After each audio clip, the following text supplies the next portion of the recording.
పైకి లీటర్లా కనిపించే ప్రతి ఆయిల్ ప్యాకెట్ లీటర్ కాకపోవచ్చు, కానీ ఫ్రీడమ్ ఆయిల్ ప్యాకెట్లో మాత్రం ఖచ్చితంగా లీటర్ నూనె ఉంటుంది. ప్రభుత్వం అనేక కార్యక్రమాలు ఇస్తున్నాం. మొన్నే పేదల సేవలో నెల మొదటి తారీఖున పింఛన్లు ఇచ్చాను. ఈరోజు మీరు చూస్తే 4,000 రూపాయలు పింఛనిచ్చే ప్రభుత్వం భారతదేశంలో ఒక్క ఆంధ్రప్రదేశ్ ప్రభుత్వం తప్ప ఎక్కడా లేదు. ఇక్కడుండే ఎన్డీఏ ప్రభుత్వం ఇస్తున్నాం. దివ్యాంగులకు 6,000 రూపాయలు ఇస్తున్నాం. ఒకప్పుడు 500 నేనే చేశాను. మళ్ళీ ఈరోజు వస్తే తర్వాత వచ్చిన తర్వాత 3,000 చేశాను. ఈరోజు 6,000 రూపాయలు చేసే పరిస్థితికి వచ్చాం. ఎవరైనా కిడ్నీ పేషెంట్లు కానీ లేకపోతే కొంతమంది లెప్రసీ పేషెంట్లు ఉంటే వాళ్లకు 10,000 ఇస్తున్నాం. బెడ్కి పరిమితమైనటువంటి వ్యక్తులకి కుటుంబ సభ్యుల్ని కొంతవరకు ఆదుకోవాలని 15,000 రూపాయలు ఇస్తున్నాం. మీరు చరిత్రలో ఎప్పుడన్నా ఎవ్వరు ఈ మారిగా ఇచ్చింది లేదు. మానవతా దృక్పథంతో పనిచేసే ప్రభుత్వం ఈ ఎన్డీఏ ప్రభుత్వం అని చెప్పి మరొక్కసారి మీ అందరికీ విజ్ఞప్తి చేస్తున్నా. అదే సమయంలో మీరు ఒకసారి ఆలోచిస్తే 33,000 కోట్ల రూపాయలు డీబీటీ ద్వారా నెలవారీగా మీకు డబ్బులు పంపిస్తున్నా. ఇవి కాకుండా అన్నా క్యాంటీన్ ఉంది. ఇది కాకుండా రేపే డిఎస్సి పెడుతున్నాం.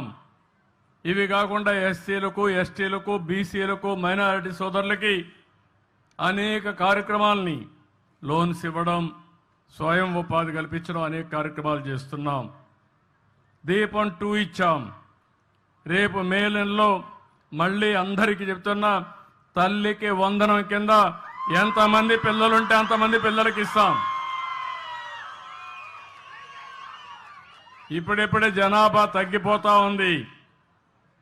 కనీసం ఒక కప్పులు ఎవరైతే భార్యాభర్త ఉన్నారో 2 పిల్లల కంటే తక్కువ కాకుండా 3 కంటే సంతోషం. కనీసం 2 ఉండాలి. లేకపోతే జనాభా తగ్గిపోతే ముసలివాళ్ల సంఖ్య పెరిగితే ఈరోజు అభివృద్ధి చెందిన దేశాల్లో జనాభా లేకుండా అవస్థపడే పరిస్థితికి వచ్చారు. ఆ పరిస్థితి మన దేశానికి రాకూడదు అనేది నా ఆకాంక్ష. దానికి కూడా మీ సెక్రటరీ ఏం ఎక్సర్సైజ్ చేశారో తెలియదు. ఈ ఊర్లో కలెక్టర్ గారు ఏం ఎక్సర్సైజ్ చేశారో తెలియదు. వీళ్ళు కూడా రీఓరియంట్ చేయాలి. వాళ్ళు కూడా అభివృద్ధి మాట్లాడుతున్నారు తప్ప భవిష్యత్తు గురించి ఆలోచించే పరిస్థితిలో లేరు. అదే సమయంలో అన్నదాత కింద రైతుకి ఇవ్వాల్సిన డబ్బులు కూడా 20,000 రూపాయలు ఇస్తా అన్నాం. కేంద్రం 6,000 రూపాయలు ఇస్తుంది. రాష్ట్ర ప్రభుత్వం 3 విడతల్లో 14,000 రూపాయలు ఇచ్చే బాధ్యత ఈ ప్రభుత్వానికి. ఇది కాకుండా మత్స్యకారులకు కూడా 20,000 చొప్పున జీవనోపాధి కోసం వాళ్ళకు కూడా డబ్బులు ఇస్తాం. అయితే ఆర్థిక వ్యవస్థ చాలా ఇబ్బందికరంగా ఉంది. ఇంకా డబ్బులు లేవు. 10 లక్షల రూపాయలు అప్పు చేసి వెళ్ళిపోయారు. అప్పు ఇచ్చేవాళ్ళు కూడా కనపడడం లేదు. వడ్డీ కట్టాలి, మళ్ళా అసలు తీర్చాలి, సంపద సృష్టించాలి, ఆదాయాన్ని పెంచాలి, సంక్షేమ కార్యక్రమాలకు పెట్టాలి, మళ్ళీ మీకు అమరావతి కట్టాలి, పోలవరం కట్టాలి. అదే సమయంలో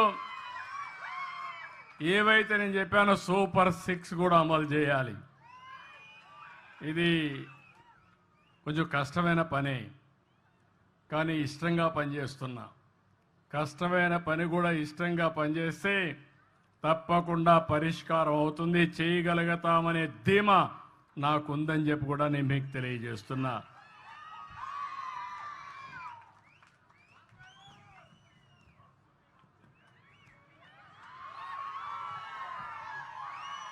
ఇక్కడికి వచ్చినప్పుడు మిగిలిన విషయాలు నేను మళ్ళీ మాట్లాడతా.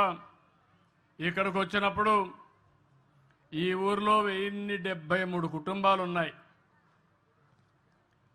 నేను ఒక విషయం మీకు చెప్పాను. ఇక్కడ మార్గదర్శులు ఉన్నారు. ఇంకొక పక్క 41 బంగారు కుటుంబాలు, ఒక 5 మంది మార్గదర్శులు ఉన్నారు. వాళ్ళు మాట్లాడిస్తాను. నా ఉద్దేశం ఒకటి, ఇంటికి కావాల్సిన అవసరాలు తీర్చే బాధ్యత నాది. గ్రామానికి కావాల్సిన అవసరాలు తీర్చే బాధ్యత నాది. పేదవాళ్ళందరినీ ఆదుకునే విధంగా కార్యక్రమాలు చేపడతాం.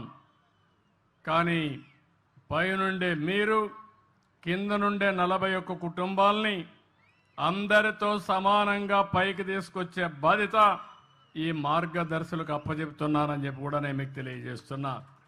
సుమన్ టీవీలో మీ పర్సనల్ అండ్ బిజినెస్ ప్రమోషన్స్ కోసం కింది నెంబర్కి కాంటాక్ట్ చేయండి.